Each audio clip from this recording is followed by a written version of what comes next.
Hola, ¿qué tal a todos los amigos que siempre sintonizan esta plática de preso a preso? Que es una idea desde el propio momento que aterrizamos aquí en Washington, porque estoy en Washington, les vamos a platicar.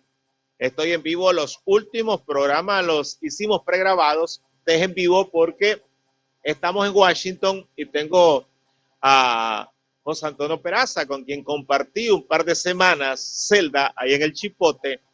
Y es un personaje de la política y que ha estado constantemente en los medios de comunicación, es un rostro conocido, es un preso expreso conocido. Y entonces hoy lo invité a propósito que estamos aquí en esta ciudad que nos dio la libertad porque fue la primera ciudad que pisamos después de estar tanto tiempo en el Chipote allá en Nicaragua. La idea es contarnos anécdotas.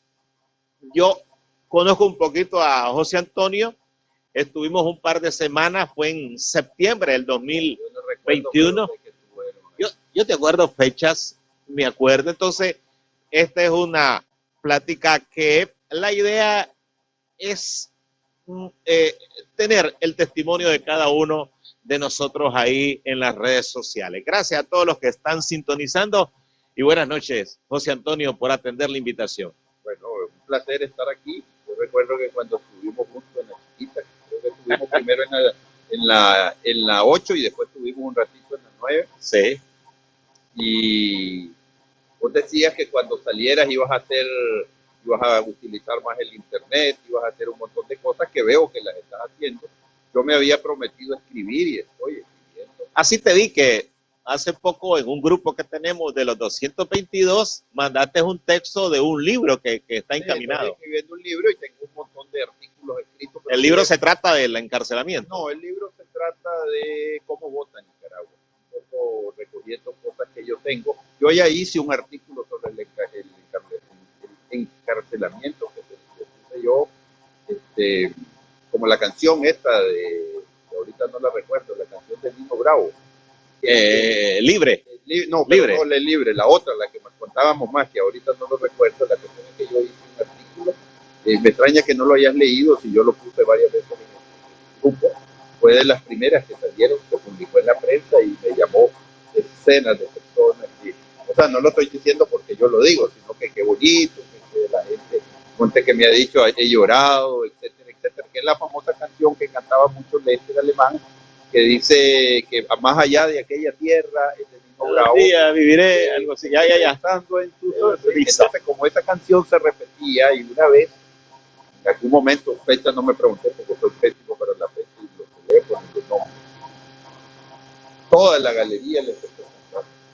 Entonces a mí eso me impresionó mucho porque era como aquella sensación de libertad que querías y entonces como que todo el mundo se conectó y como que ese día los guardas no estaban o hubo algún relajamiento que la gente lo cantó, que a mí me quedó muy, muy grabado eso y a partir de esos versos yo hice un artículo sobre esa canción. A vos te secuestran el 26 de julio del 2021. 26 de julio como a las 8 de la noche llegan a mi casa. Yo ya sabía que andaban detrás de mí porque ya varias gente me lo había dicho. Yo estuve en el programa de Carlos Fernando el 26 y el 27 yo fui al canal 10. Entonces yo le dije a Jocelyn, pues para que sepa lo que estoy diciendo. Jocelyn le digo, yo voy a ir, pero solo le pido una cosa, que me ponga una cámara, porque si me detienen en el canal, definitivamente no lo hicieron en el canal, pero me cayeron en mi casa esa misma noche. Ahora, vos sospechabas, estabas con la seguridad, ¿por qué no te fuiste? ¿Por qué no te fuiste al exilio? Porque no lo quise. A mí, por ejemplo, una persona que vos conocés me llamó una semana antes y me dijo, yo te pongo a alguien en este momento en tu casa y hoy mismo estamos cenando en San José. O mañana, me dice. Y entonces yo le dije, mira, esa persona que ya estaba exiliada ya. Y yo le dije, mira, muchas gracias, te lo agradezco, que estás de mí, te agradezco todo lo que me estás poniendo, pero yo ya decidí que me voy a quedar. Y yo había estado en otras casas y dije, no, me voy a ir a mi casa porque yo no quiero poner en riesgo a nadie más. Entonces, como yo vivo solo. Yo recuerdo que una frase que me la dijiste en esos días que estuvimos. No sé, que te dije tantas cosas que ya sí, no. Exacto, pero yo tengo un defecto, José Antonio, yo tengo buena memoria. Qué bueno. O sea que me acuerdo de las pláticas. No, Una vez me dijiste, los líderes no nos vamos. Así es. Yo lo tengo. ¿Tú te considerabas un líder? Yo me considero, bueno, es la gente la que tiene que decir. Pero yo, dijiste, los generales no se retiran. Tienen que estar al frente. Los pilotos no son los primeros que se tiran. Así es. Y yo lo tengo como una norma. Yo, por ejemplo, cuando oigo a la gente que dice, hay que ir a la guerra. A mí me puede decir alguien que quiere ir a la guerra si va enfrente. Así es. Pero hay gente que te dice, anda adelante y yo estoy atrás porque yo soy demasiado importante para correr riesgo. No, y yo te lo dije y te lo dije, no me acuerdo que te lo dije, pero... ahora los generales son por internet, sí, van al terreno. Sí, pero lo que te quiero decir... MacArthur anduvo ahí en el terreno. Lo que te quiero decir es que yo no me acuerdo que te lo haya dicho, pero estoy seguro que te lo dije porque es la manera en que yo pienso. Yo no le voy a pedir a alguien que haga algo que yo no estoy dispuesto a hacer, ¿verdad? Si yo estoy dispuesto a correr riesgo, le puedo decir a los que me acompañan que corran riesgo, pero si yo estoy protegido y estoy asusando que los otros vayan adelante, yo oigo a una gente hablando de que la guerra, que en Nicaragua hay un montón de gente lista, o sea, hasta el último nicaragüense menos ellos. Ahora, entonces, así fácil. Yo iba a poner un tweet a propósito de eso, no se trata de hablar de estas personas, sino de las experiencias que tuvimos, pero yo iba a poner un tweet que yo estaba de acuerdo con la gente que dice vamos a una guerra. Yo estoy de acuerdo con la gente que dice armémonos, pero que se armen ellos primero. Quiero ver, conseguirme las armas. O que vayamos, mira, cuando a mí le doy la razón. Mira, cuando a mí alguien me dice, ¿por qué vos estás adelante y no haces nada? Hay gente que me ha dicho eso. Hermano, yo te cedo mi espacio. Si vos podés hacer mejor las cosas que yo, se va a ver al momento. Entonces, pase adelante. Yo no me opongo a que nadie haga las cosas que yo hago, ¿verdad? Pero las tiene que hacer mejor. Pero si alguien te dice que vos no servís y ellos no hacen nada, entonces no tienen ninguna autoridad. Yo siempre le he dicho a alguien, si vos estás listo para ir adelante, pase adelante. Yo no tengo ningún problema de ceder mi lugar, pero lo quiero ver enfrente. Claro, para mí es un reto una entrevista con una persona como vos, Antonio. Vos sos un teórico, vos sos un estudioso de la política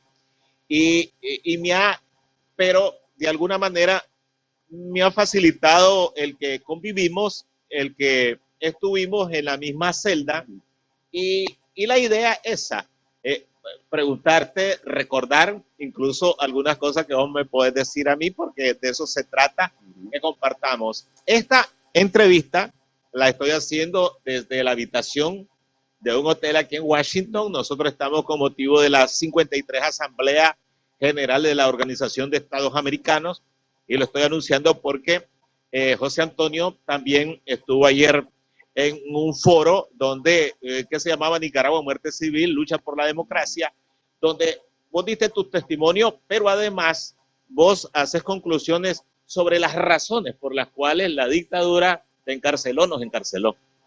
Sí, yo creo que la dictadura lo que quería era eliminar toda posibilidad de rebelión o de protesta, ¿verdad? Entonces ella, como en todo, cuando vos querés descabezar un movimiento, vas a los líderes, ¿verdad? Eso hay que tenerlo claro, de que cuando vos querés descabezar algo, vas a los líderes. Ahora, si la gente nos considera o nos consideró o nos va a considerar líderes, eso depende de la gente, porque uno no se declara líder. Porque ese es el otro problema. Claro. La gente te sigue o no te sigue. Si vos lees a Maxwell, que es un gran teórico del liderazgo, lo que te dice, los líderes tienen seguidores, los que no tienen seguidores no son líderes. Puedes ser muy inteligente, puedes ser muy brillante, puedes ser muy valiente, pero si la gente no te sigue, no sos líder. Incluso cuando hubo una propuesta de elegir la conducción de la oposición en el exilio, yo decía, un líder puede perder una elección y no deja de ser líder. Deja de ser líder. Bueno, decía Napoleón que los grandes generales se reconocen en la derrota. Porque si todo te va bien, está magnífico. El problema es cuando no te va bien. Y entonces ahí te das cuenta de lo que significa el fracaso, ahí sabes lo que significa la soledad, porque nadie se te acerca. Mira, cuando nosotros, mira, en la cárcel nosotros conocimos el carácter de mucha gente. Así es. Hay gente que vos la ves en la calle, parece una cosa y en la cárcel es otra cosa. A mí me decepcionó. Y yo no voy a decir nombre, pues. No voy a decir. Ahora, a vos te secuestran el 26 de julio del 2021. ¿Cómo fue tu secuestro? ¿Dónde fue? cómo te llevaron? ¿Cómo llegaron? Fue en el apartamento. Mira, yo había estado todo el día en la calle. Llegué como a las 6 de la tarde. ¿Movías por carretera? Yo veo carretera sur. Sí, toda la vida he vivido desde que regresé, porque a mí no me gusta mucho el calor tan intenso. Entonces, siempre viví ahí, me gustan los árboles. Yo amo la naturaleza, entonces yo no puedo vivir en un lugar árido, pues no me gusta. Yo ya sabía que había la posibilidad. Entonces, yo estaba en una entrevista con la madre y los familiares de los presos políticos. Y yo estaba acostado en mi cama viendo un programa, un Zoom. De repente veo que en mi apartamento pasa un muchacho con una camisa azul. Yo inmediatamente dije, este es la policía. Este es guardia. Este es guardia porque yo mantenía abierto porque era un lugar cerrado, entonces la puerta estaba abierta. Y entonces yo me levanto y entonces me apunta con una pistola, una Macabró, creo que. En la cabeza. Pues mira, así yo estaba como que ahí a la cama y me apunta. Entonces yo le digo, no tenés por qué apuntarme con una pistola. Primero porque estaba en short. No tengo armas, nunca las he usado, no tenés por qué usarlas. Te vieron grande, Pérez. ¿Y por dónde voy a huir yo? Entonces me dice, tírese al suelo. Y entonces ya me cayeron como 4, me esposaron. Y un tipo de los que llegó empezó a revisar toda mi casa a ver qué se robaba. Me robó $20, porque después me di cuenta al final. Entonces me dice, ¿por qué vos aquí no tenés ni comida ni guaro? Me dice. Primero porque yo no veo guaro, le digo, y segundo porque estoy a dieta. Entonces no tengo comida, claro, lo que yo tenía eran un poquito de frutas, verduras, pero no había nada. ¿Vivía solo? Yo vivo solo, desde que me divorcié vivo solo, ¿verdad? Entonces, no tenía guaro, no tenía comida y el tipo seguía buscando, ¿verdad? Que quiera el que encontraba y no encontró nada. Y entonces, así fue. Ya cuando me llevaban en la patrulla, que llegaron como 500. Entonces, yo iba callado, sereno, muy sereno. ¿Me golpearon? No, no me golpearon, solo cuando me tiraron al suelo, pues lógicamente, pues allí hubo un pequeño encuentro, pero no me dieron. Y entonces, cuando íbamos en la carretera, yo iba muy callado, tranquilo, muy sereno, yo soy sereno. Y entonces me dice uno, Peraza, ¿vas orando? Pues mire, hermano, fíjate que no, yo voy tranquilo, yo no necesito, ¿verdad? Voy tranquilo. Pues, o sea, no voy a empezar a hacerlo, y tranquilo, pues, ya no, y solo contesté eso y ya no volví a hablar. Ya no volví a hablar hasta que llegué al oficial que hizo después me llamaron como a las 3 horas, y entonces me dice, mira, ya estuvimos en tu casa y no encontramos nada. ¿Y qué vas a encontrar? Si yo no oculto nada. No podés encontrar droga porque no consumo. No podés encontrar armas porque nunca las he usado. No podés encontrar ningún vicio porque no lo tengo. Entonces, ¿qué vas a encontrar en mi casa? ¿Cómo fue esa primera noche? Pues dormí tranquilo porque llegué. ¿Con quién te metieron? ¿Qué con Gómez, hombre, con el de la Fundación Violeta Barrio. Yo soy pésimo para recordar nombres. Con Walter Gómez. Walter me recibió muy cariñoso. Me habían puesto una botella de agua ahí, no tenía colchón, nada. Y yo dormí en la primera loza. Lo que hice fue que oriné, me tomé un montón de agua, me puse a meditar y a los 30, 35 minutos me dormí. ¿Verdad? Yo la única vez que yo tuve dificultad así para concentrarme fue cuando me dijeron que mi hijo se había ido a Canadá. Ahí sí yo sentí porque era... ¿A lo cuánto tiempo? Eso fue como un mes, pero vos sabés que tuvimos como mes y medio que no vimos a nadie. Sí. Entonces me dijeron que mi hijo se había ido y eso sí me afectó en el sentido de que pues a nadie le gusta separarse de su familia sin saber por qué. ¿Llegaste a llorar en el Chipote? No, fíjate que no. Llegué a tener... Ni una lágrima. Ni una lágrima. Llegué a tener, a ver, momentos de rabia, momentos de eso que estás pensando y estás triste, mi hijo se fue. No, yo no soy una persona que llora mucho. Recaídas de... Sí, eso sí, depresivo tal vez no, de tristeza. A ver, puta, estoy perdiendo, podría estar haciendo miles de cosas y estoy aquí, ¿no? Pero así que yo te pueda decir que yo me haya sentido derrotado, que yo me haya sentido que no tenía salida, yo nunca sentí eso. Fíjate. Yo estaba convencido y se los decía a los interrogadores, yo voy a salir de aquí porque Ortega no va a poder sostener esto aquí. y trataron de convencerme. Yo no sé si vos te diste cuenta, creo que ya te habían cambiado de galería. Hubo 3 personas que nos estuvieron sacando un mes, 3 semanas completas. Medardo, Alex Hernández, Arnex Quintanilla Hernández y yo. ¿Por qué nos escogieron a los 3? Habría que preguntarle a ellos. Pero encontrándonos el lado débil, según ellos, pues, a Alex sí le ofrecieron, dice, regresate, vamos a dar trabajo, esto. A Medardo no sé, porque nunca he hablado de él. ¿A vos te ofrecieron? A mí nunca me ofrecieron nada porque yo no les di oportunidad. Claro, vos sabés que si te están entrevistando y por qué estás resentido, que no sé cuánto, que no sé qué, y estoy resentido porque yo no tengo por qué estar aquí. Vos sabés que, y no sé si ya lo dije en otra entrevista, vos sabés que yo estuve en una chiquita durante 10 meses, me dieron duro. ¿Te acordás que yo te decía, reclamá? Sí. Porque ya tenés mucho tiempo. Y en la plática te voy a hacer claro sobre algunas cosas que vos me dijiste y yo no las había entendido hasta ese momento. Pero en una ocasión a mí me llevaron y me dijeron, ¿querés que te saquemos de esta chiquita? Claro, Leo. Escoge donde querés ir. Escoge la celda y escoge el compañero. Y esto es testigo Lester Alemán porque yo se lo llegué contando. Y pero me dicen, donde vos vayas, no tenés que pasar información de tu compañero de celda. Pues yo no soy sapo. No, a mí nunca se atrevieron a decirme sapo, eso. Mano, déjame la chiquita, porque... Sí. Y además, era una torpeza que me ofrecieran esto, porque ¿qué más iban a sacar de Juan Sebastián, sí, de Félix, de vos, de Miguel Mora? ¿Qué más? ¿Qué más? Sí, las cosas que uno hacía, ustedes y las que yo hacía eran públicas. Exacto. Entonces, a ver, ¿con quién te reunís? Si yo nunca me he andado escondiendo. Ahí está mi teléfono, ahí está con quien yo hablo. Eso es facilito. Y en realidad yo no tengo nada que esconder. Es como aquí ahora en Washington. ¿Qué voy a esconder yo? Yo soy un libro abierto, yo no tengo ningún problema. Pues, de que yo recuerdo, yo estaba con Lester Alemán y al día siguiente escuchamos a Peraza y tu voz inconfundible. Sí. A mí me vivían callando todo el día. Peraza, cállese, porque yo... Y tenés una voz de locutor. Sí. El de la chachalaca soy yo aquí, el de la voz de locutor sos vos.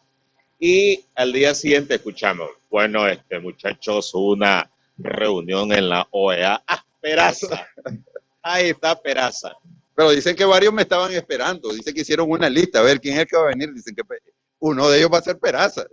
Pues fíjate que en lo personal, a mí cada vez que llevaban a alguien me sorprendían. Cuando yo estaba ahí, don Francisco Aguirre sí, a mí me sorprendió. María Oviedo me sorprendió. De Peraza no me sorprendió. Porque... Me sorprendió Juan Lorenzo Holman, por ejemplo. Yo me sorprendí. Pero Juan, por ser gerente de la prensa. Sí, era más. Exacto, y se encontró ahí. Por ejemplo, no que me llamó mucho la atención, aunque yo tenía Parralito, por ejemplo. Don Edgar. Sí, y además le da a un hombre de 80. Yo les dije, se los dije yo en el interrogatorio. ¿No les da vergüenza a ustedes tener un hombre de 80 años? ¿Qué les puede hacer un hombre de 80 años con marcapaso, que además le hicieron una operación de colon, que además fue de ustedes, que fue embajador en la OEA? Eso fue brutal. Pero te quería relatar que esta Peraza, porque tu voz es inconfundible, pero a vos te ocurrió algo que antes que vos llegaras, había una seña. Eran donde ellos estaban, porque estaba en una chiquita, eran una celda de barrote, 7, 4 aquí, 3 aquí, y en medio había un guardia, un policía que no dejaba de hablar. Cuando al tipo se le ocurría ir a orinar, ir a hacer sus necesidades, entonces abandonaba el pasillo. Se suponía que no debía hacer eso, que debía llamar a otro para poder hacerlo. Abandonaba el pasillo y se adoptó una medida para poder hablar. Y la cosa es que el primero de ese pabellón era Luis Rivas. Después me pusieron a mí con Luis. Empezaban, bam, todos a hablar, bam, un lorerío. Cuando ya venía el oficial, la seña de Luis era... sí, entonces, todo el mundo se callaba. La cosa es que cuando llega José Antonio, no sabe de la seña. Claro. Y escuchamos que él está, bueno, y le cayeron sanciones al régimen. Ya no me acuerdo de Luis Rivas. Y les están dando duro. Y esto a nivel internet. Y no te callabas. Sí. Y Félix, silencio. Sí. Hasta Yo allá eso agarraste no la me silla. acuerdo, pero yo sé que yo tuve problemas porque uno de compañeros de celda me decía que las cosas que habían ahí para el fuego eran cámaras. Eran cámaras.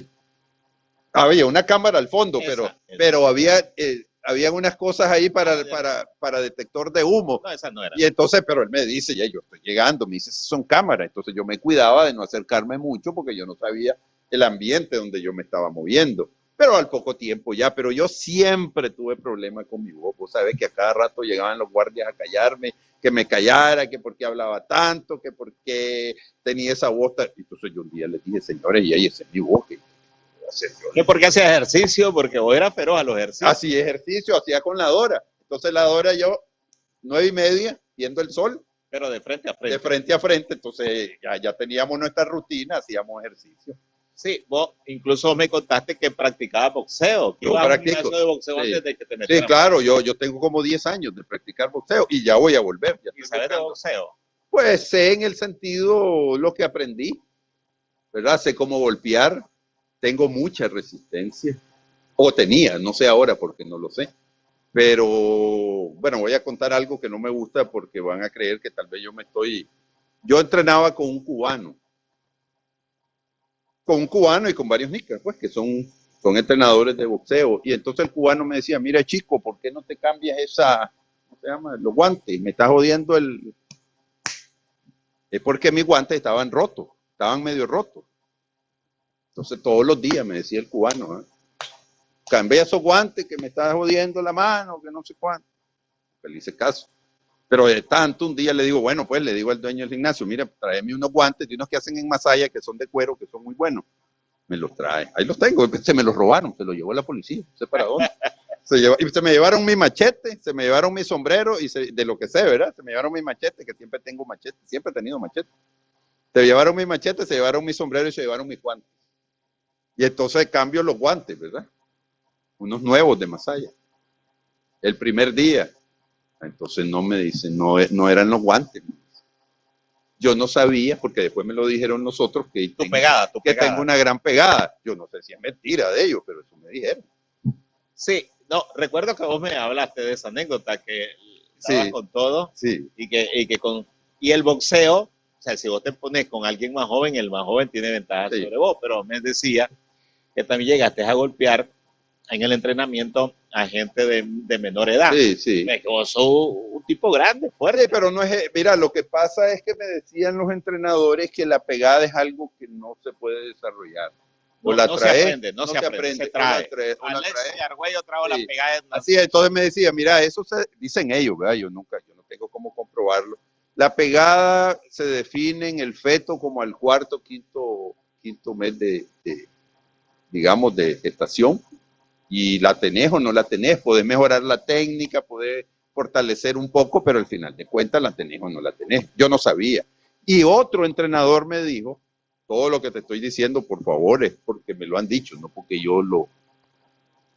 Me dice uno que se llama Huáscar, se llamaba, porque me decían, profe, usted es militar. Usted tiene como un segundo aire, me dice. De repente lo veo y de repente... Entonces, pero eso yo lo comprobé en mi vida, pues, o sea, yo soy una persona muy resiliente. Vos me ves ahí en el suelo, me das un poquito de café y... Bueno, y eso es de mi madre, viene de mi madre, así era ella. A José Antonio lo llevaron a la celda donde yo estaba, en una chiquita, a principios de septiembre del 2021. Yo tenía 3 meses, Erace estaba reciente. Yo estaba con Lester Alemán, Lester se enfermó, sí. A Lester le estaban dando mal, sacaron a Lester de la celda chiquita donde estaba conmigo y después te metieron a vos. Y yo recuerdo esa primera noche. Yo te dije, ¿verdad? Puta, me siento fatal aquí. Pero vos llegabas, ¿por qué me castigaron? ¿Por qué me castigaron? ¿Por qué no, yo estaba pensando, ¿qué dije? ¿Por qué me mandaron?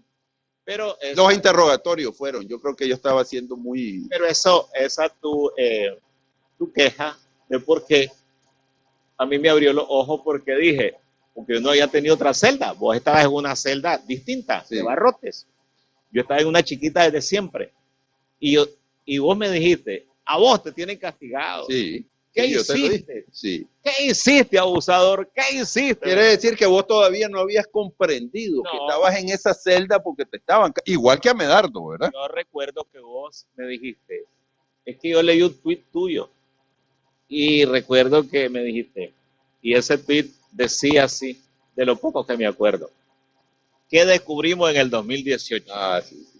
Y una de las cosas que puse yo, que descubrimos que Rosario Murillo no No era era políglota, políglota. sí. Y vos me dijiste, pusiste eso, te metías con ella, por eso es tu castigo.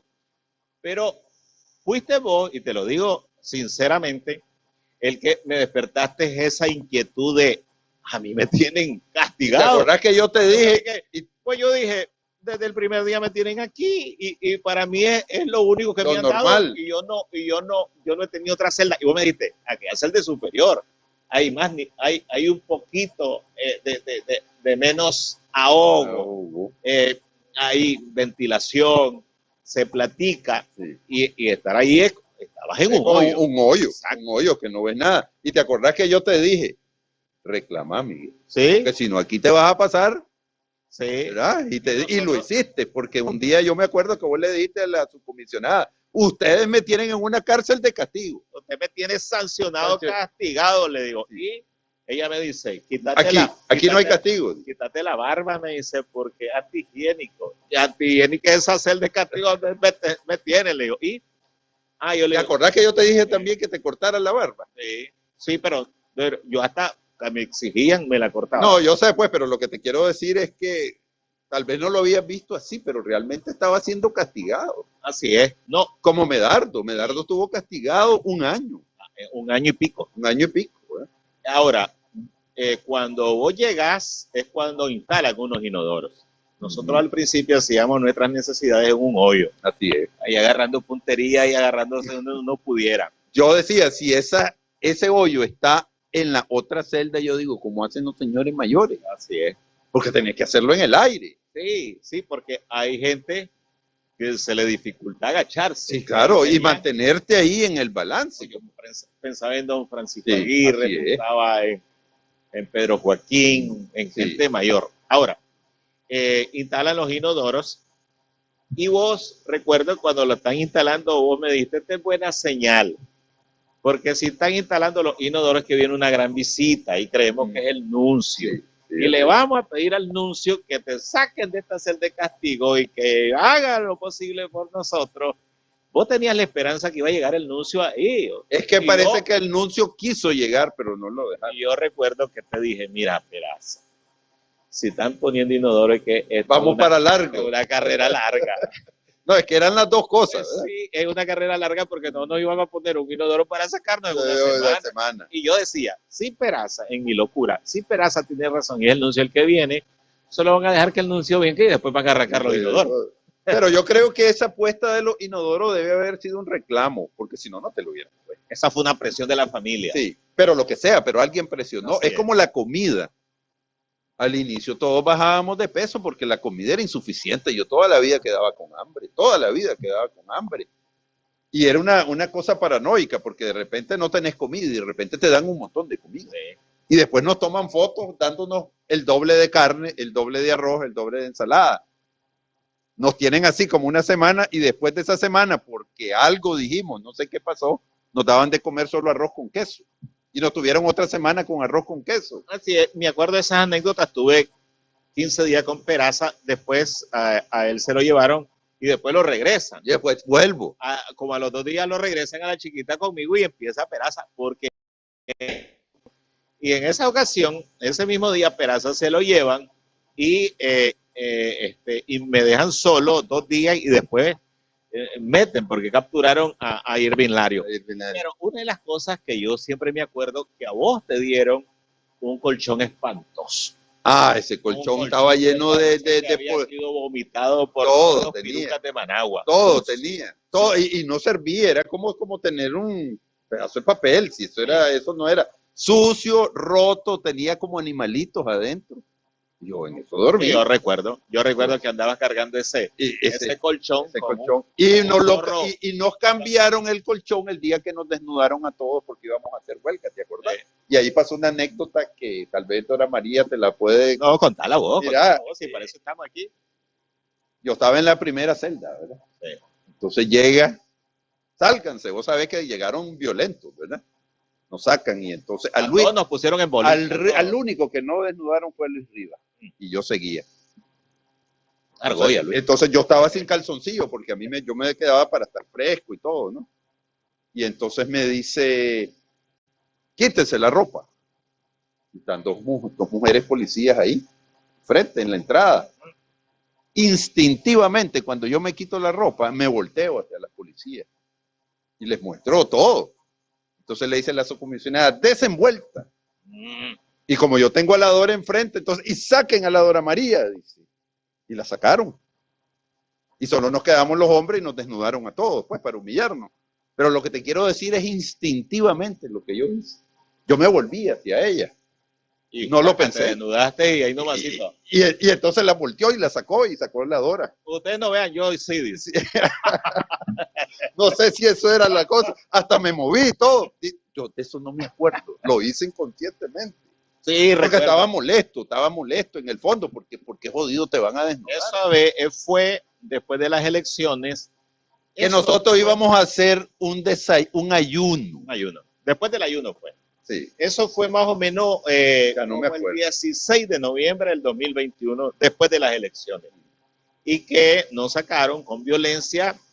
Agresivo. Y creímos que íbamos a tener un castigo peor porque daba la impresión que nos iban a dejar sin colchones, que nos iban a dejar durmiendo en la... Yo gané ahí porque me quitaron el colchón espantoso que tenía y después me dieron uno mejor. Maltrato que haya recibido... Mira, había un policía,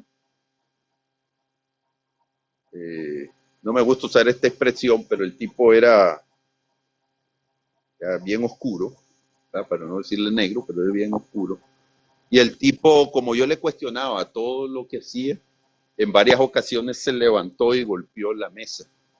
Y vos sabés que el interrogador. El interrogador, porque yo le cuestionaba, porque él me hablaba de las maravillas. Yo, sé lo suficiente para desmontarles cualquier cosa. O sea, ellos no podían discutir conmigo. O sea, tal vez, yo no sé con otros, pero conmigo no podían discutir. Ellos no tenían el nivel de conocimiento que yo tenía. Entonces, vos me estás hablando de la revolución, eso vos no sabes nada, y esto. Entonces el tipo, cuando se veía imposibilitado digamos, de rebatirme, se levanta y pegaba golpes en la mesa, y claro, vos sabés que nos interrogaban, y por lo menos a mí siempre me interrogaron. No, a mí nunca me soltaron. Nunca me soltaron, y entonces yo, sinceramente, lo llegué a pensar, si este tipo me pega un golpe, yo me le tiro cabeza al estómago. Y yo lo tenía. Ahí sí hubiera ido al ahí sí me hubieran pasado mal, pero yo dije, tal, no me hace esto, sí que yo me la saque. Y después me lo quitaron, porque después pusieron a otro que era muy inteligente, era un policía muy inteligente, y me dice, ¿usted ha tenido problemas con la policía? ¿Con algún policía que lo ha interrogado? Ninguno. ¿Ha tenido o es que no me quiere decir? No he tenido ninguno. Y yo no les dije que había. Ellos grababan todo. Yo no sé si grabaron esa, pero el tipo se levantaba y pegaba golpes y caminaba alrededor mío. Yo solo estaba esperando que me pegara el golpe. Dichosamente no me lo pegó. Pero eso pasó como 4 o 5 veces. Vos compartiste celda con Hugo Torres y hay varias experiencias que viviste. Muchas con Hugo, hablamos mucho del tema de la revolución, de cómo habían fracasado. Él siempre me dijo que se habían equivocado, que la influencia de Cuba había sido demasiado, que él estaba claro de que el país debía enrumbarse por otro camino, más por la socialdemocracia. Y a mí me impactó ver salir a Hugo Torres prácticamente desvanecido, chineado. Como un cadáver. Sí, un cadáver, porque lo llevaban así, mira.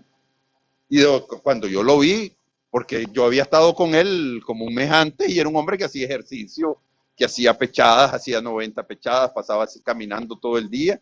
Y de repente se empezó a adelgazar y me dijo, José Antonio, voy a dejar de hacer ejercicio porque me estoy adelgazando mucho y eso me va a afectar. Y después empezó a hablar de sus dolores y lo que le daban era una tramadol y no resolvían nada, porque esos médicos no resolvían nada. Yo, por ejemplo, tenía una infección aquí, que tuve problemas con mi dentadura y ahí lo que me daban eran unas pastillitas y nunca resolvieron nada. Recordás que cuando llegaste a mi celda me dijiste, yo no puedo dormir si no es con Cepol, valga el anuncio. No, no es que no podía dormir, sino que estaba teniendo, sí, yo te compartí sí, el Cepol. me compartiste, no es que yo duermo con Cepol, sino que yo andaba con dolor aquí por el problema de los dientes, y entonces me torcí, y entonces el Cepol me ayudaba, y me Nunca acuerdo... te quisieron pasar una camisola porque te ayudaba Sí. el... Entonces yo me acuerdo que vos sos la única persona que pudiste hacer eso, que agarraste ese Cepol del tuyo, creo que lo pusimos en un poquito de papel higiénico, y con eso yo más o menos me atendí. Sí. Porque esos médicos no te curaban nada, lo único que hacían era para mantenerte. Bueno, otra cosa que me ayudaste es que cuando vos llegaste a la celda yo no hacía ningún tipo de ejercicio. Yo me dijiste, caminar. Y aunque yo no caminé en ese momento, pero sí ya después, yo digo, tengo que caminar. Pero el mejor consejo que vos me diste es que antes que vos llegaras, yo sentía mucha carga emocional, mucho estrés, mucha preocupación, y yo tenía en la cabeza cuándo nos vamos. Y iba mañana, pasado mañana, y yo me hacía demasiadas expectativas. Esto te da mucho estrés. Y vos me dijiste, deja de pensar en eso. No me acuerdo si te lo dije, pero no te va a ir dudo mañana. que lo haya dicho. No te va a ir mañana. Deja de pensar en eso. Haz ejercicio, trata de pasarla aquí. Vos me decías, hagamos una terapia, platiquemos. Sí. Y llegamos a repetir pláticas y todo. Sí, pláticas de preso. Nos pues, contamos las novias y todo eso. Sí, así la cosa es que vos me dijiste, olvídate. Y yo te digo, y fue por vos que me empecé a sacar de la cabeza la idea que iba a salir pronto. Pero te quiero decir, y yo lo recuerdo, vos creíste que nosotros no salíamos después de las elecciones de los Sí, yo creo que o después de la toma de posesión, y vos tenías una teoría, que yo digo, ojalá Peraza tenga razón. Vos decías, estas elecciones de Ortega las va a desconocer el mundo y él se va a ver obligado a convocar a otras elecciones y va a juntar las municipales con las presidenciales. Bueno, algo de eso pasó, lo que pasa es que él se tomó el lado más radical, pues. Sí. Porque esas elecciones no fueron reconocidas ni van a ser reconocidas. No, jamás. Entonces, lo que digo es que vos también llevabas expectativas con que nuestra estadía no iba a ser tan larga. No iba a ser tan larga. Ahora, la ventaja que yo tuve posiblemente sobre ustedes es que yo me preparé de alguna manera emocionalmente para la cárcel. ¿Vos querías ir a la cárcel? No, no es que quería, pero estaba listo. Lo que te quiero decir, cuando te digo que estaba listo es que, a ver, yo tenía mi plan de meditación. Yo dije, si a mí me echan preso, me voy a poner positivo, voy a meditar en la mañana y en la noche. Y yo le mandé un mensaje a mis hijos. Creo que fue lo más importante que yo hice. Yo le mandé a decir a mis hijos, todos los días a las 5:30 de la mañana y entre 8:30 y 9 de la noche, independientemente de dónde está, yo tomaba un momento para pensar en mis hijos, 10 minutos. Y eso lo hice siempre. Eso fue una de las cosas más duras que vos pasaste, porque me contabas que tus hijos estaban distantes, estaban por Chinandega, y tus hijos, creo que tu hija era menor de edad y que era imposible que, igual que me pasó a mí, no me la dejaban. Que no dejaban. Yo estuve 62 días solo comiendo un vaso de leche. Yo me puse de acuerdo primero con la muchacha, con la Tamara, con la Suyen, y con Tamara, Suyen, y falta una. Ay, Margarita. Yo voy a entrar cuando termine la hora, que estaba en huelga de hambre, sigo yo. Y después seguían ellas. Yo no me acuerdo cuánto hicieron ellas, pero yo hice 62 días, solo me tomaba un vaso, y te lo pueden comprobar los que estuvieron en la celda conmigo, un vaso de avena y una galleta en la mañana, y un vaso de avena en la noche con una galleta. Eso es lo que comí yo. 62 días. Porque y unos me dicen, ¿y por qué no te pusiste en huelga de hambre total? Porque la idea no era morirme, la idea era protestar. Y recuerdo que a vos te llevan a otra celda, ya no te vuelvo a ver, a mí me trasladan a otro pabellón, siempre en una chiquita, y yo te vuelvo a ver en una de las visitas que coincidimos, yo te miro bastante flaco. Sí, es que yo bajé 62 libras. Y pelón, porque te rapaste. No, es que perdí el pelo también, me imagino. Yo ya venía perdiendo el pelo. A ver, la falta de alimentos, que me afectó parte, digamos, mi dentadura. Porque yo estaba yendo del dentista porque tenía unos problemas endodónticos, digamos, en las raíces de la muela. ¿Cuántos dientes se te cayeron? No se me ha caído ninguno, pero posiblemente pierda una. Se me quebró uno y posiblemente voy a perder una muela. ¿Qué más secuelas tenés? Mira, tengo un poquito la glucosa alta, posiblemente fue porque bajé tanto de peso y después he subido, pero ya voy a corregir eso porque yo tengo tendencia a ser diabético por mi padre. Mi hermana es diabética y claro, esa alimentación tan terrible que tuvimos ahí, que era lo que comíamos, arroz, frijoles, y el 90% era arroz. Era arroz. Así es. Era arroz y eso a una persona te elevan el azúcar. Te elevan el azúcar. Entonces, pero como yo me gusta el deporte, me gusta hacer ejercicio, ya me compré todo. Ayer me llegaron 2 tenis, 2 buzos, todo, porque ya voy a empezar. Ahora, cuando nos liberan el 9 de febrero, ¿qué creíste vos para dónde nos llevaban? Mira, fue como un proceso. Al inicio, cuando me dijeron, están pasando sándwiches para la otra celda, para el de las mujeres. Yo nunca había visto que habían pasado sándwiches a las 9 de la noche. En la galería nuestra, lo único que estábamos despiertos era Félix Maradiaga, Juan Lorenzo Holman y yo. Y ahí todo el mundo estaba dormido. De repente llegan, vístanse, aquí viene una ropa. Inmediatamente nosotros nos damos cuenta, si no había que ser muy inteligente, de que algo está pasando. Algo estaba pasando, pero también la sorpresa de nosotros es que para Estados Unidos cuando estamos ya... Yo eso nunca me lo imaginé.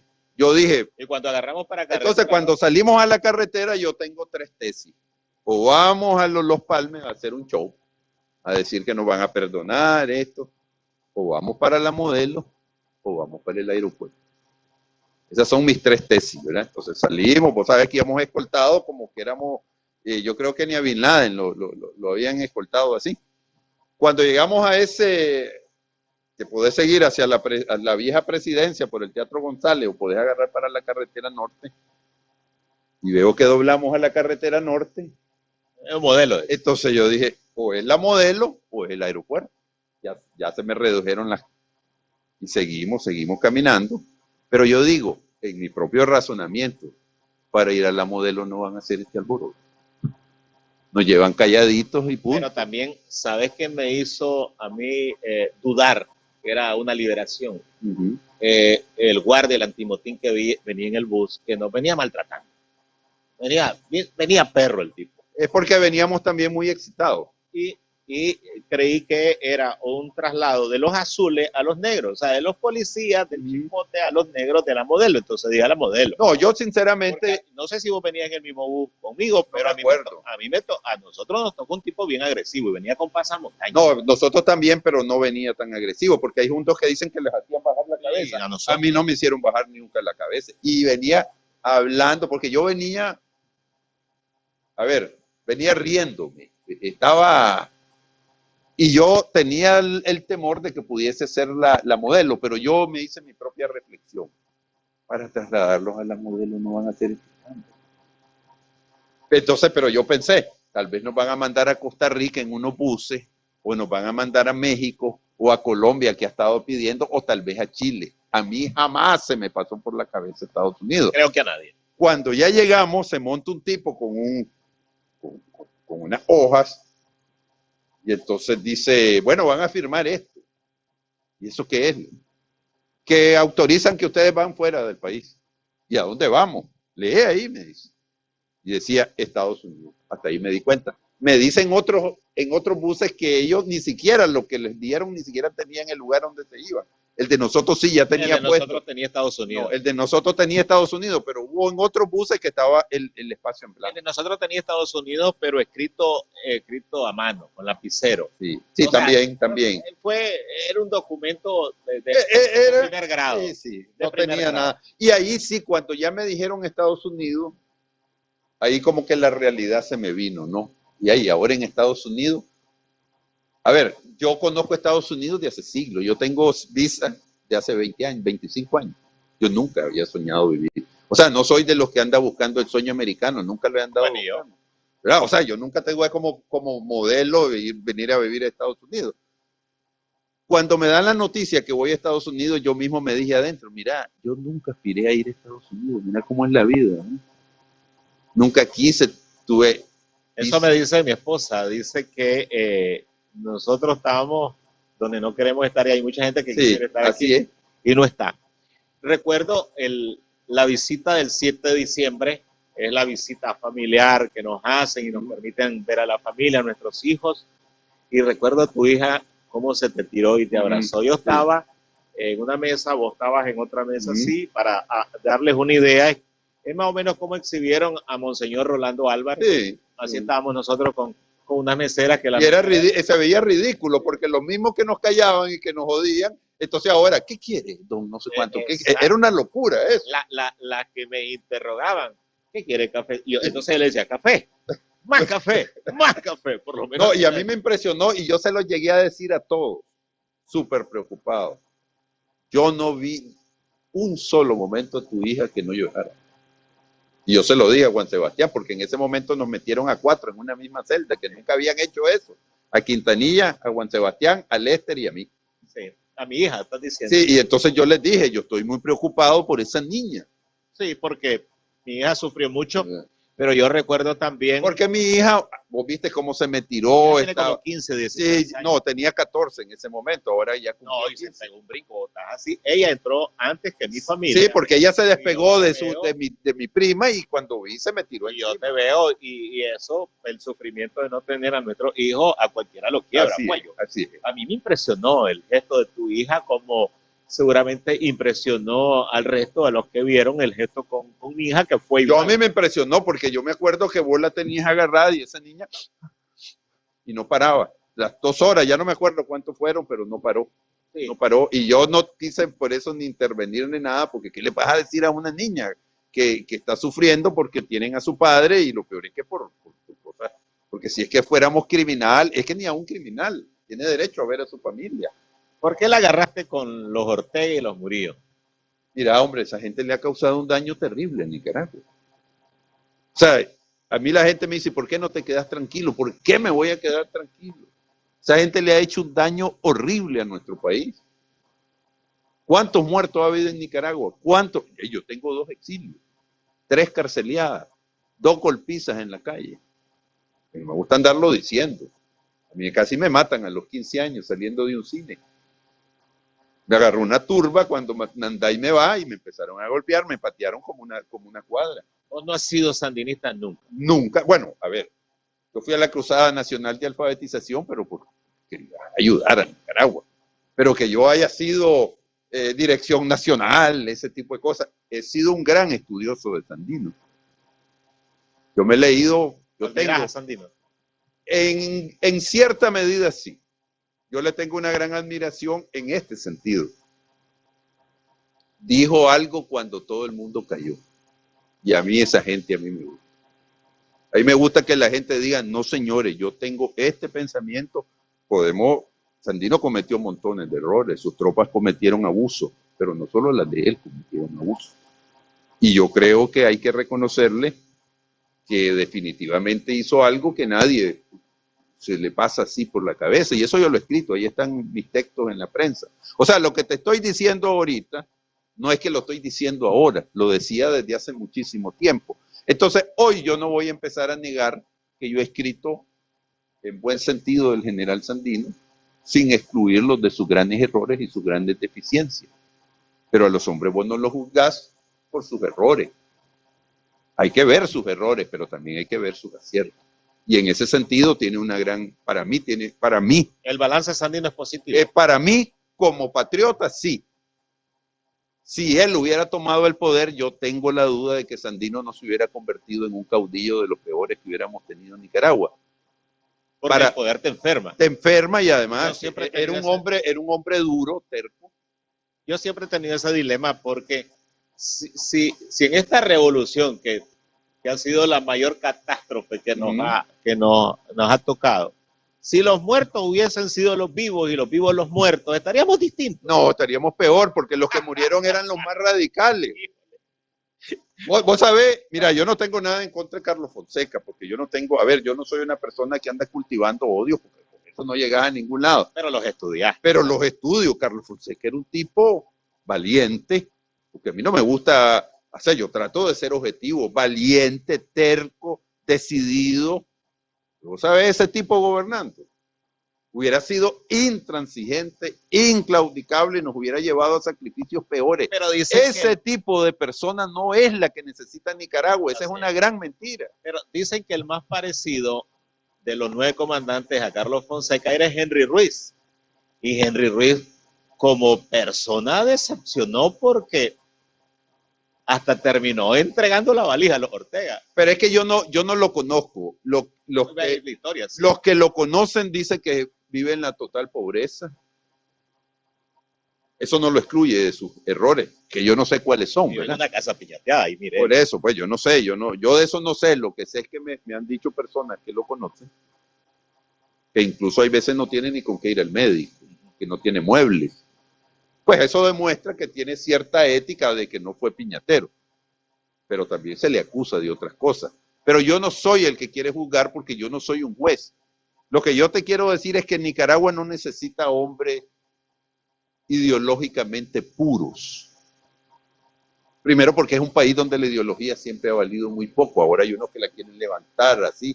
En Nicaragua lo que hay son ambiciones personales desmedidas. Sí, eso porque nos ha ido duro con dictadores de derecha y de izquierda.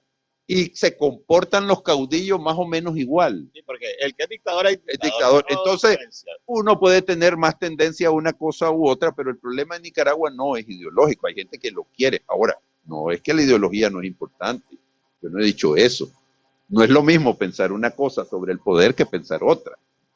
No es lo mismo pensar de que yo cada 5 años tengo que entregar el poder que pensar que yo me lo gané y que por lo tanto. Por eso a mí me da tanta miedo las revoluciones, porque los revolucionarios se esfuerzan mucho. Yo tengo un amigo en Riva que siempre me decía así, que a mí me cuesta la revolución. Entonces me sacrifiqué mucho.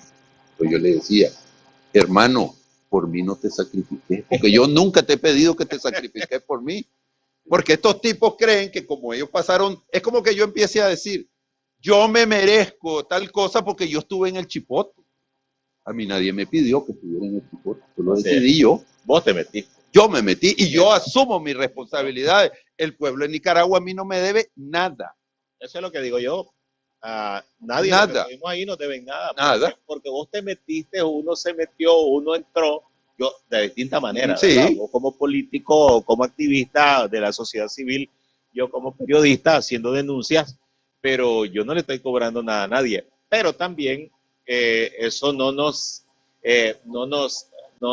limita a decir las cosas claras. Por ejemplo, a mí de que yo fui a la cárcel porque yo decidí ir a la cárcel. En este sentido, yo sabía que si seguía haciendo lo que estaba haciendo, iba a ir a la cárcel. Yo sabía que si yo seguía yendo al Canal 10, si seguía dando entrevistas y si seguía diciendo que el proceso electoral que estábamos viviendo no correspondía a una sociedad democrática, iba a ir a la cárcel. Ahora hay gente que dice que vos querías ir a la cárcel. Yo no veo a alguien que quiera ir a la cárcel. Lo que pasa es que yo estaba claro las consecuencias de mis actos.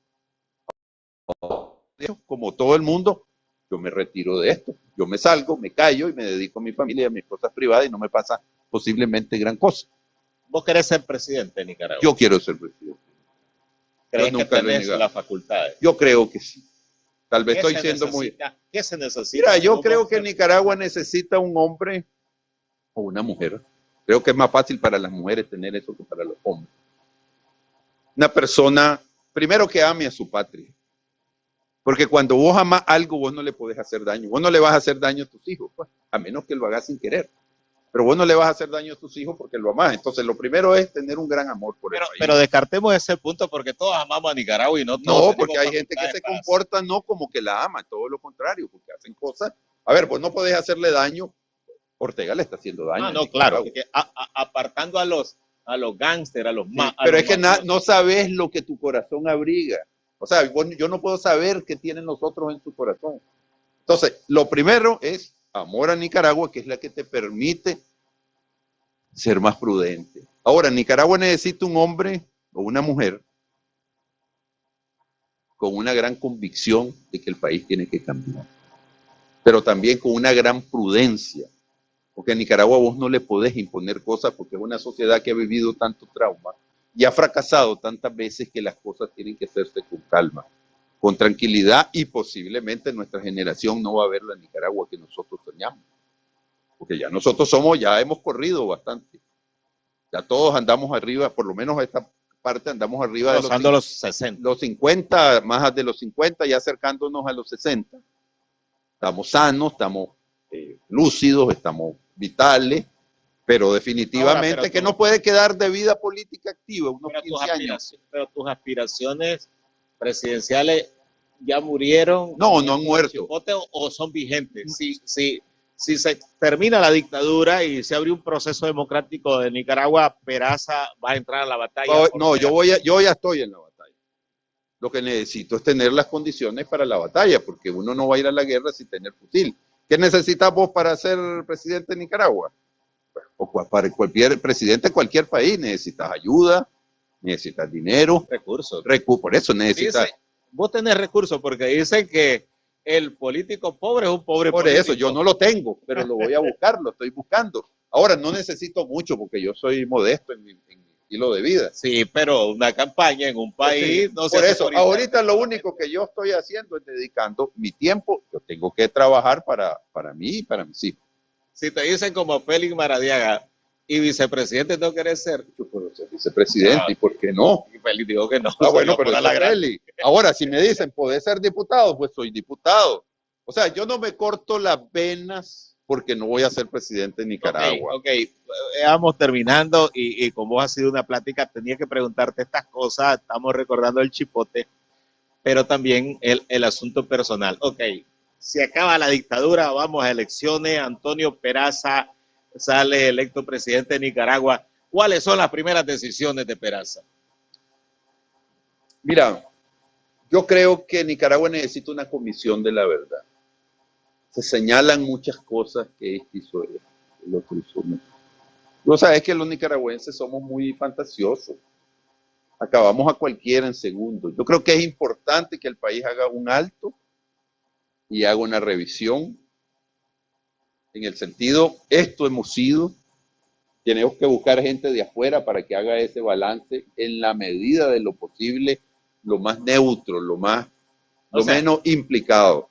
Pero la política sería al estilo Bukele, preso todos los... No, es que ese es el problema, que vos no podés echar a preso sin pasar por un juicio. No, claro. Ahora, el que hizo algo y se le puede... Que está bueno, pero es que yo no creo que Bukele va en camino a ser otro dictador. Esa es mi visión. Yo no quiero un Bukele para Nicaragua. Bukele va a terminar mal. Va a terminar mal. ¿Cuándo? Yo no sé, pero va a terminar mal. Porque vos no podés ir atropellando a todo el mundo. Tarde o temprano te vas a topar con una pared. Entonces, esa comisión de la verdad es necesario. Rediseñar los presupuestos para entrarle a la educación no solo técnica, científica, tecnológica, más que técnica es tecnológica. Te voy a poner un ejemplo. Vos sabiendo manejar un software de calidad para X cosas, vos sos un técnico, pero tenés un desarrollo tecnológico que te permite tener ingresos mucho más que tener una carrera profesional en muchas ocasiones. Y lo que Nicaragua necesita es mucha educación y mucha tecnología, porque la tecnología te permite dar saltos. Mira lo que vos tenés aquí. Tenés un estudio de grabación y no necesitas millones. Y estás colaborando, estás funcionando, estás llevando información al pueblo de Nicaragua, te permite desarrollarte y mantenerte en el exilio. Y mira lo que tenés, no necesitas. Ya hice mi pequeño estudio. Y así podemos hacer con la tecnología. Fíjate que vos con una computadora y con un software de calidad, vos podés trabajar a una compañía china, a una compañía en Taiwán, en cualquier lugar del mundo. Si vos sabés inglés y tenés capacidades tecnológicas, vos salís adelante. Y no necesitas invertir 10 años para ser un profesional o 7, bueno, 8. Si llega a ser presidente Peraza, me nombras a mí. Ministro de Deportes. No. Embajador un ratito de España. Bueno. Para ir a ver los juegos del Real Madrid. Bueno, y ahí vamos a ver, pero eso es nepotismo, ya te está ya no estamos repartiendo la carne sin haber matado el venado. Mira, salir de Ortega va a ser difícil, porque hay gente que lo pone sencillo. No es sencillo. Hay gente que dice, pongámosle las sanciones. Por ejemplo, yo te voy a predecir algo. Yo estoy seguro que no van a declarar ilegítimo a Ortega en la OEA. No. Y todo el mundo... Pero también, no. Yo creo que ahí hay una equivocación de conceptos, porque a Ortega ya lo desconoció una Asamblea General de la OEA, ya para la mayoría de los países hace 2 años era ilegítimo porque él no cumplió con los estándares democráticos. Pero la gente... Lo que pasa es que ahora estos países han cambiado gobiernos de tinte de izquierda que se identifican con Ortega y esa política. Brasil es el caso más importante, han cambiado las condenas. No, la culpa no es de la OEA, la culpa es de los países, y quien gobierna en esos países. Ahora, pero el tema es el siguiente. No podemos creer que una sola cosa nos va a hacer salir de Ortega, porque hay gente que casi de manera religiosa hay que declararlo ilegítimo. Yo estoy a favor de que se declare ilegítimo. Yo estoy a favor de que le pongan las mayores sanciones, pero todo eso hay que hacerlo con inteligencia. Yo estoy a favor que lo declaren ilegítimo, que al Frente Sandinista lo declaren un partido terrorista, que lo sigan el juicio por crímenes de lesa humanidad. Estamos de acuerdo en todo eso. Pero miren esto. A nosotros nos piden y nosotros lo hacemos los nicaragüenses porque hemos sufrido en carne propia. Díganme, ¿cuántos países rompieron relaciones con Ortega pese a la cantidad de asesinados? Ninguno. Entonces eso no va a ocurrir. Por eso, pero cuando vos le hablas hacia alguna gente, te dicen que sos traidor o que estás loco. No, es que es la realidad. A mí me llamó un montón de gente a decir, es que lo tienen que declarar ilegítimo. Y en el documento que yo escribí... Era por nosotros desde hace rato. En el documento que yo escribo, si vos lo lees, es claro que es ilegítimo, ¿ya? Claro que es ilegítimo. Porque, a ver, le declararon que la elección no tenía validez. Le conocieron y le vienen reclamando eso desde hace años. Que la gente debe entender que lo que pasó en Venezuela con Guaidó es muy distinto porque la Constitución de Venezuela recogía lo de el presidente, presidente, el concepto que le dieron a Guaidó, porque si no daban porque quedó vacía el Ejecutivo y entonces él era presidente de la Asamblea. Y entonces pasa inmediatamente. Porque la Constitución lo recogía. En Nicaragua, yo he escuchado, hagan un gobierno. Es una locura. Es una locura. Sí, porque nadie nos va a reconocer. Sí, es que eso don Emilio Álvarez Montalbán lo llamaba el sentido mágico de la vida. Entonces yo me quedo asustado, pero y hay veces me lo guardo para no porque no quiero causarle molestia a nadie. Mira, me llaman en Costa Rica, un gobierno en el exilio, un montón de personas desconocidas. Y no es que tengan en contra nada de los desconocidos. Si los conocidos nadie los reconoce, la comunidad internacional menos a los desconocidos. Y entonces nombran un gobierno, ¿y quién va a desalojar a Ortega para que ese gobierno se pueda instalar? Primero tenés que tener un mecanismo para desinstalar a Ortega para poder instalar a otro.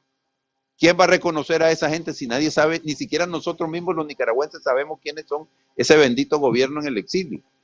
Sí. Eso se llama fantasía. Sí, eso en Estados Unidos, o los alemanes lo llamaban, pero en inglés se dice wishful thinking. Te lo traduzco. Eso significa confundir los deseos con la realidad. Es como mágico. O sea, yo tengo un gobierno en el exilio, entonces Ortega va a salir corriendo. Ortega no va a salir corriendo, porque hay un gobierno en el exilio. Yo sabía que me iba a salir bien la entrevista.